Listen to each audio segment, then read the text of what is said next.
Chi ne fa una questione di numeri, chi di strategia, sta di fatto che le regionali 2025 stanno scaldando gli animi nel centrodestra in Veneto. Dopo le parole del segretario della Lega Alberto Stefani, ieri intervistato dal direttore Luigi Baccialli, che ha dichiarato di avere i numeri per vincere in Veneto anche senza gli alleati, il coordinatore veneto di Fratelli d'Italia mette a segno una prima sferzata.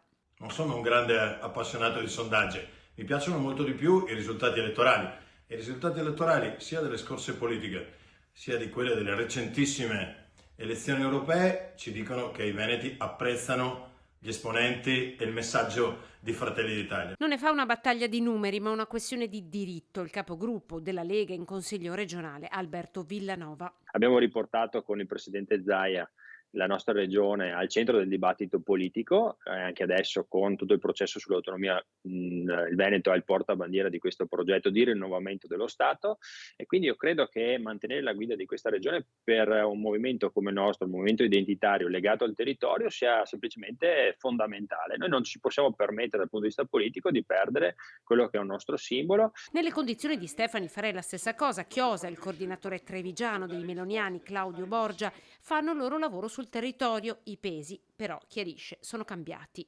Noi siamo cresciuti, siamo arrivati al 37% in provincia di Treviso, anzi 36,75 per essere corretti, il 37% a livello regionale, credo che sia un dato importante. Poi ricordo che tra l'altro è il dato più alto in Italia di Fratelli d'Italia. Spetterà ai vertici nazionali di centrodestra a trovare la quadra. Al tavolo siederanno Tajani, Salvini, Meloni e di certo lo stesso Zaia.